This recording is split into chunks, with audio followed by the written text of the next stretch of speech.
बिस्मिल्लाहिर्रहमानिर्रहीम। अस्सलामुअलैकुम भाई, चैनल को सब्सक्राइब भी कर लिया करें, लाइक और शेयर भी कर दिया करें, कमेंट्स भी कर दिया करें, शुक्रिया। चलते हैं कहानी की तरफ। मैं भी सोच रहा था कि मेरे शिकार बल्कि शिकारियों के लिए ये मुनासिब तरीन जगह थी।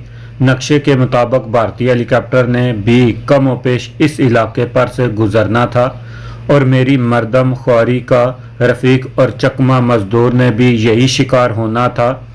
शिकार पार्टी में मेरे साथी मजदूरों, रफ़ीक और गाइड की तादाद इतनी ज़्यादा थी कि हम सिर्फ एक दो करीबी दरख्तों पर बैठ नहीं सकते थे। इसलिए गाइड के मशवरे को नज़रअंदाज करके मैंने गैर मुसल्लह मजदूरों और गाइड को दरख्तों पर बैठने का कहा, जबकि मैंने और मेरे मुसल्लह साथियों ने ज़मीन पर ही दरख्तों की ओट में बैठने का फ़ैसला किया।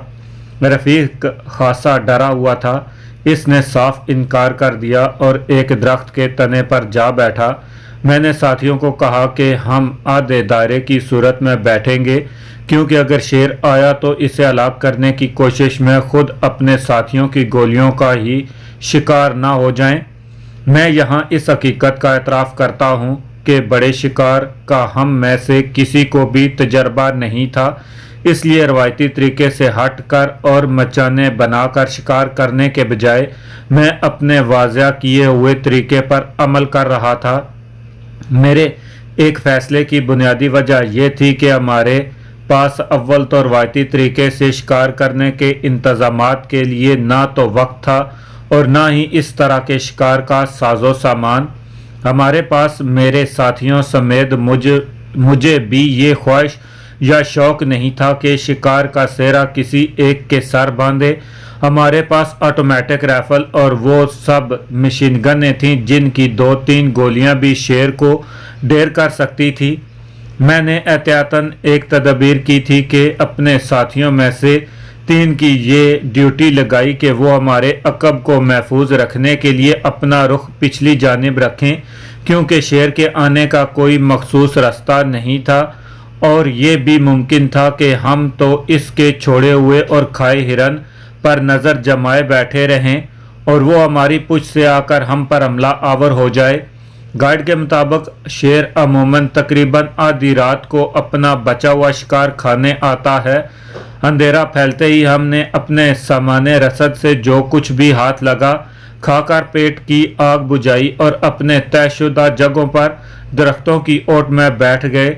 थोड़ी देर बाद ही बाकौल किसी आशिक समा नमूदार अव्वल वाले इफ्ताद शक्ल हाय के मुसद्दक हमें शिकारियों की मुश्किलात और अज़ियतों का बखूबी इल्म हो चुका था। बड़े बड़े मच्छरों, मकड़ियों और बड़ी चींटियों ने काट काट कर मेरा बुरा हाल कर दिया।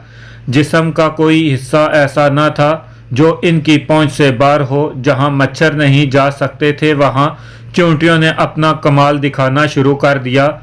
मेरा चेहरा इन दिनों का मुश्तरक तख्ता बना हुआ था। खैर, दरवेश पर जाने दरवेश 3 घंटे से ज़्यादा अपने खून से इनकी मेज़बानी करते करते मैं बेहाल हो गया और बाज आए इस शौक से हम कहकर उठने ही वाला था कि साथियों से कहूं कि वो भी शिकार का ख्याल छोड़े कि अचानक पहले बंदरों की चीखों की आवाज़ें आईं और साथ ही दरख्तों पर बसेरा करने वाले परिंदे भी अपने घोंसले छोड़कर उड़ने लगे। इनकी मिली जुली आवाज़ों से खौफ साफ जाहिर हो रहा था। मैंने सुन रखा था कि ऐसा शोर तब भी मचता है जब कोई बड़ा दरिंदा करीब हो। मैं दम साधे वहीं बैठा रहा और अंधेरे में अंदाजे से नज़रें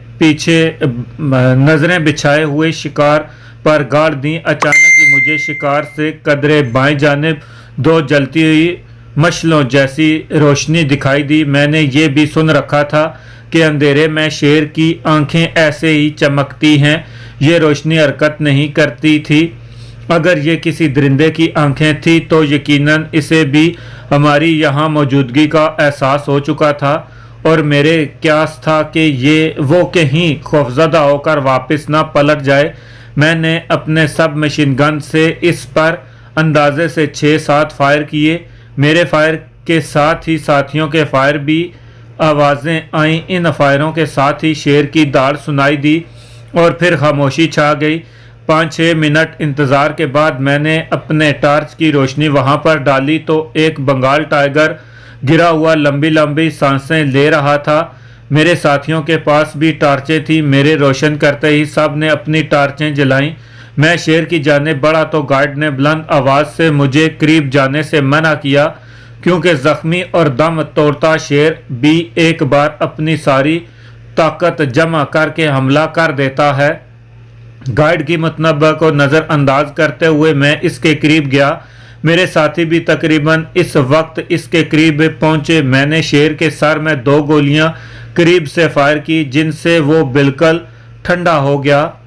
गाइड, रफीक और मजदूर भी दरख्तों से नीचे उतर आए। हमारा शिकार एक नर बंगाल टाइगर था।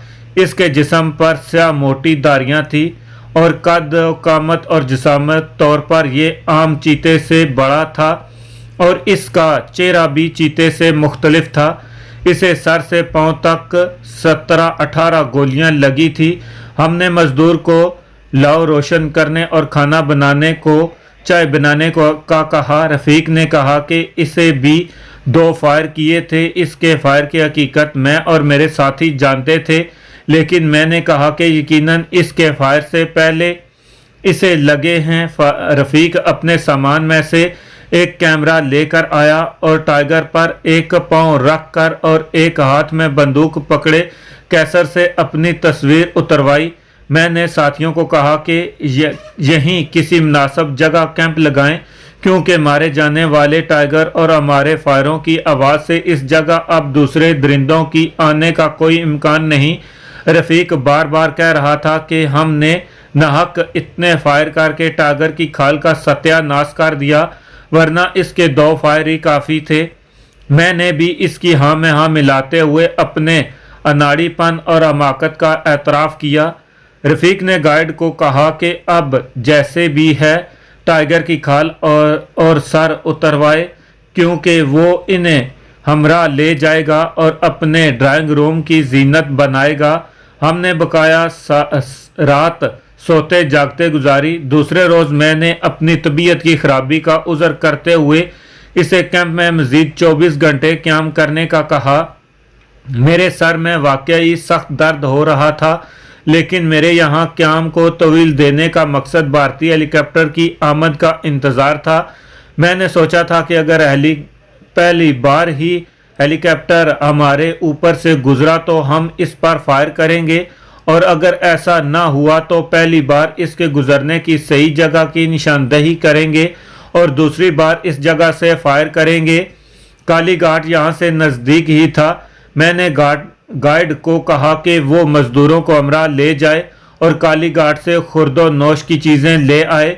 मज़दूरों में चकमा मज़दूर ने भी काली घाट जाने की ख्वाहिश की, लेकिन मैंने इसे इजाज़त ना दी। गाइडों के जाने के बाद मैंने कैसर को कहा कि अपने 2 साथियों के साथ बजूका और इसके गोलों के थैलों में से बजूका और गोले निकाले और 2-3 बार इन्हें चलाने की मशक की। हमारे ये काम खासा मुश्किल था। एक तो बजूका सिर्फ सामने फायर करने वाला हथियार है और इससे आसमान की तरफ सही निशाना बहुत मुश्किल है। दूसरी दुश्वारी ये थी कि हेलीकॉप्टर हमें दिखाई भी दे जाता तो बामुश्किल 10 सेकंड हमारे सामने और हमारी रेंज में रहता, और इन 10 सेकंडों में मुझे इसे निशाना लेने की पोजीशन लेना और फायर करना था। तीसरी दुश्वारी ये थी कि हेलीकॉप्टर ने फिजा में मुअल्लक नहीं रहना था, बल्कि हमें इसे उड़ते हुए निशाना बनाना था, और हमें बजूका के मिसाइल की सही रफ्तार का भी अंदाज़ा नहीं था कि इस हेलीकॉप्टर से कितना आगे फायर करें ताकि मिसाइल की इस बुलंदी तक पहुंचने तक हेलीकॉप्टर इसकी जद में आ जाए। मैंने ब्रिगेडियर और कर्नल मुजम्मल से इस वक्त जज्बाती होकर वादा तो कर लिया था, लेकिन अब मुझे इस मिशन में कामयाबी का बहुत कम इम्कान दिखाई देता था। कैसर से सलाह मशवरे के बाद हमने फैसला किया कि हम अपने 3 और साथियों को इस मिशन में शामिल करें जो हेलीकॉप्टर को देखते ही अपनी ऑटोमेटिक राइफल और मेरी सब मशीन गन से इस पर मुसलसल फायर करें। बहुत मुमकिन है कि इनकी कोई गोली कारगर साबित हो। इधर मैं और कैसर बजूका से फायर करें। बजूका से इन 10 सेकंडों में सिर्फ एक फायर मुमकिन था और इसका मिसाइल आज कल के सिंगल मिसाइल की तरह अपने टारगेट के इंजन की गर्मी की खराज की जगह को फॉलो पीछा नहीं करता। बजूका के एक गोले की सही वक्त और सही जगह पर मूविंग हरकत पाजेद टारगेट को हिट करने के चांस बहुत कम थे, जबकि इन 10 सेकंडों के दौरान कम से कम 100 गोलियों से टारगेट के हिट होने के इम्कानात बहुत ज़्यादा थे। मैंने हालात के पेश नज़र बजूका के फायर से ज़्यादा अपने फायर आर्म पर भरोसा करते हुए अपनी दोनों सब मशीन गनों और ऑटोमेटिक राइफलों को इस मिशन की कामयाबी के लिए इस्तेमाल करने का फैसला किया।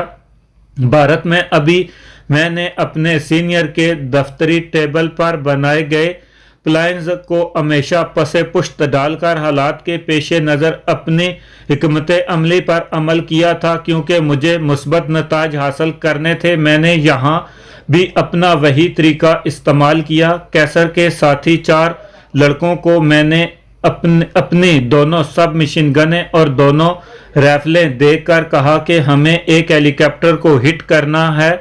रफ्तार कम होने के बाद हेलीकॉप्टर की आवाज़ इसके दिखाई देने से खासी पहले सुनाई देती है, लिहाजा इन्हें अपने हथियारों से शिस्त लेने के लिए काफ़ी वक्त मिल जाएगा। मैंने इन्हें बताया कि वो हेलीकॉप्टर को शिस्त में लेकर फायर ना करें, बल्कि इसकी परवाज़ के रास्ते पर शिस्त इससे कम से कम 1 फीट आगे लेकर मुसलसल फायर करें और इसके दौरान परवाज़ ये फासला कम ना होने दें, क्योंकि इनकी गोलियों को इस बुलंदी तक पहुंचने में वक्त लगेगा कि 1 फीट आगे फायर की हुई गोलियां इसे हिट कर सकेंगी। मैंने इन्हें तमाम असला दोबारा चेक करने और पूरा लोड करने के अलावा फालतू मैगजीन भी लोड करने और खाली मैगजीन इलादा करने और नए मैगजीन लगाने में कम से कम वक्त सर्फ करने की ताकीद करते हुए इसकी प्रैक्टिस करने का कहा। मुजम्मल के दिए हुए नक्शे को बारीक बीनी से देखते हुए मैंने अपनी मौजूदा पोजीशन और हेलीकॉप्टर के रूट का तयन करते हुए देखा कि जहां पर हम खड़े थे हेलीकॉप्टर ने वहां से 1 मील के दायरे के अंदर से गुजरना था। नक्शे के मुताबिक मैंने इस जगह का तयन किया जो रूट के दायरे के वस्त में थी। मैंने इस जगह से ही अपनी कार्रवाई करनी थी। मैंने भी कई बार नीम दराज होकर बजूका से फायर करने की प्रैक्टिस की। फिर हम इस दायरे के वस्त में 3 तयन शुदा जगह पर पहुंचे और लड़कों को फायर करने के लिए वो पॉइंट्स दिखाए जहां से हेलीकॉप्टर का ज़्यादा अरसे तक दिखाई दे सकता था। अपने लिए मैं जगह का तयन करके जब हम कैंप में वापस लौटे तो रफीक अभी भी सो रहा था और लड़कों के चेहरे इस मिशन में शिरकत के ख्याल से दमक रहे थे। मैंने नंबर 2 को रफीक, चकमा, मजदूर और हमीद पर ख़ास निगाह रखने का कहा। हमारे लिए एक परेशानी मजदूर और गार्ड की थी। इनकी मौजूदगी में हेलीकॉप्टर को हिट करने से हमारा ये खुफिया मिशन फ़ौरन ही तश्तो बाम हो जाता।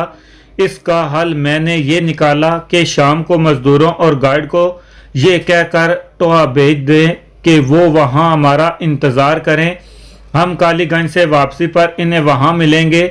रफ़ीक ने मुझसे कई बार पूछा कि ऐसा क्यों कर रहे हो, लेकिन मैंने इसे टाल दिया और सिर्फ चकमा मजदूर को अपने साथ रखा। रात को हमारी अपनी पार्टी के अलावा सिर्फ रफ़ीक और चकमा मजदूर ही हमारे साथ थे और हमें अगली सुबह का बेचैनी से इंतज़ार था कि अपने मिशन को पाया तकमील तक पहुंचा सकें। ऐसा आप हमारा वालहाना कह सकते हैं। मिशन को 100% कामयाबी से अंजाम की ख्वाहिश या इसमें नाकामी का खदशा और इससे पैदा होने वाली मुश्किलात का एहसास, वजह चाहे कुछ भी थी, लेकिन हम सब बेचैन थे। हम बार बार अपनी घड़ियां देखते वक्त काटने नहीं कट रहा था। सारी रात हम नहीं सोते जागते गुजारी। नंबर 2 को भी मैंने मिशन के मुतल्लक बताकर अपना हमराज बना लिया था।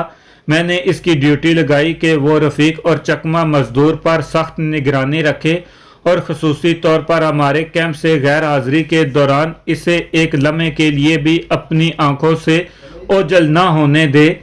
اگر یہ حوائج ضروریات سے فارغت کے لیے بھی جانا چاہے تو کم از کم 2 آدمی ان کے ہمراہ جائیں اور انہیں بھاگنے کا ہرگز موقع نہ دیں۔ میں نے نمبر 2 کو یہ بھی بتایا کہ رفیق کی بندوق یا پستول سے ہرگز خوف زدہ نہ ہو، کیونکہ یہ دونوں اب مخصوص لوہے کے 2 ٹکڑے ہیں۔ اگر وہ بھاگنے کی کوشش کریں تو بے شک ان کی ٹانگوں پر فائر کر دیں۔ یہ تمام ہدایت دے کر صبح 7 بجے ہم نے اپنے فائر کرنے کے عین جگہ پر پہنچے کر اپنی پوزیشن سنبھال لی۔ میں بار بار اللہ پاک سے دعا کرتا کہ ہیلی کاپٹر عین اس جگہ اور ہماری فائرنگ رینج سے گزرے۔ تقریباً 8:30 بجے ہیلی کاپٹر کی آواز سنائی دی اور چند لمحوں بعد ہی ہمیں ہیلی کاپٹر دکھائی دیا۔ یہ چھوٹا اور غالباً پاپا جی میک کا چاپر تھا، جس میں پائلٹ کے علاوہ 4 افراد کے بیٹھنے کی جگہ ہوتی ہے۔ چھوٹے اور ہلکے ہونے کے بعد یہ زیادہ بلندی پر پرواز نہیں کر سکتا اور فوج میں او پی کے فرائض انجام دیتا ہے۔ یہ ہمارے مشن سے 70 درجے کے فاصلے پر 700-800 فٹ بلندی پر بھارت کی جانب کلکتہ جا رہا تھا۔ جو ہی یہ ہماری فائرنگ رینج میں پہنچا میں نے فائر کا آرڈر کر دیا۔ آرڈر ملتے ہی دونوں سب مشین گنوں اور رائفلوں نے گولیاں برسانی شروع کر دی۔ اتنی دیر میں بھی نیم دراز ہو کر بزوکا سے پوزیشن لے چکا تھا۔ کیسر نے میزائل لوڈ کر کے اوکے آل اور فائر کا سگنل کی تھپکی دی۔ بزوکا کے ٹارگٹ فائر سے میں دیکھ رہا تھا کہ ہیلی کاپٹر کی ہموار پرواز یکدم لڑکھڑائی اور ایسا محسوس ہوا جیسے اس کا انجن یا کنٹرول سسٹم بیکار ہو چکا ہے۔ یقیناً لڑکوں کی مسلسل فائرنگ سے وہ ہٹ ہو چکا تھا۔ یہی وقت تھا جب میرے بزوکا سے میزائل نکلا۔ میزائل فائر ہوتے ہوئے بزوکا چلانے والے کو ذرا سا بھی دھچکا محسوس نہیں ہوتا، کیونکہ اس کا فائر کا رد عمل نہیں ہوتا۔ ایک زوردار دھماکہ ہوا، آگ کا گولا دکھائی دیا اور ہیلی کاپٹر کے ٹکڑے فضا میں بکھر گئے۔ ہم سب نے اس کامیابی پر خوشی سے نعرہ لگایا اور بے ساختگی سے ایک دوسرے سے لپٹ گئے۔ فضا میں پھٹنے سے ہیلی کاپٹر کے 2 ٹکڑے زمین کے خاصے بڑے حصہ علاقے میں بکھر کر گرے۔ اس میں سوار لوگوں کی جھلسی ہوئی لاشیں بھی ٹکڑوں میں بکھری ہوئی ہوں گی۔ ہم نے اپنا اسلحہ سنبھالا اور جلد از جلد کیمپ میں واپس پہنچے۔ کیمپ کا سارا سامان تو تقریباً شام ہی میں نے مزدوروں اور گائیڈ کے ہمراہ ٹوئا بھیج دیا تھا اور کیمپنگ کی جگہ پر صرف میرے تھائی ساتھی رفیق اور چکما مزدور ہی تھے۔ میں نے بزوکا کو بجائے تھیلے میں ڈالنے کے کندھے پر اٹھا رکھا تھا۔ رفیق اور چکما مزدور زمین پر بیٹھے تھے اور تھائیوں نے ان کو غیر محسوس انداز میں گھیرے میں لے رکھا تھا۔ نمبر 2 نے مجھے بتایا کہ دھماکے کی آواز سنتے ہی رفیق اور مزدور نے پہلے ہماری جانب اور پھر ٹوئا جانے کی کوشش کی، لیکن میں نے انہیں آپ کے واپس لوٹنے تک روکنے کا کہا۔ پہلے تو یہ بحث کرنے اور مجھے رعب جمانے لگے، لیکن باقی ساتھیوں نے جب ان کی گرد گھیرا ڈال لیا تو یہ بڑبڑاتے ہوئے یہاں بیٹھ گئے۔ میں نے مصنوعی غصے سے نمبر 2 کو کہا کہ رفیق صاحب نہایت معزز اور ہمارے میزبان ہیں، انہیں یقیناً بھوک لگی ہوگی یا کسی کام سے یہ ٹوئا جانا چاہتے ہوں گے۔ ہمیں یہاں سے گئے خاصی دیر ہو گئی تھی، یہ ہمارے بارے میں بھی متفکر ہوں گے، اس لیے ہماری تلاش میں جانا چاہتے ہوں گے۔ تم نے انہیں کیوں روکا؟ میں نے رفیق کو مخاطب کرتے ہوئے کہا۔ اپنے نمبر 2 اور اس کے ساتھیوں کی گستاخی کی معافی مانگی اور کہا، رفیق صاحب ایک عجب بات ہو گئی، ہم یوں ہی نشانہ بازی کر رہے تھے اور اتفاقاً ہماری چند گولیاں ایک گزرتے ہوئے ہیلی کاپٹر کو جا لگی اور یہ بھی مخصوص اتفاق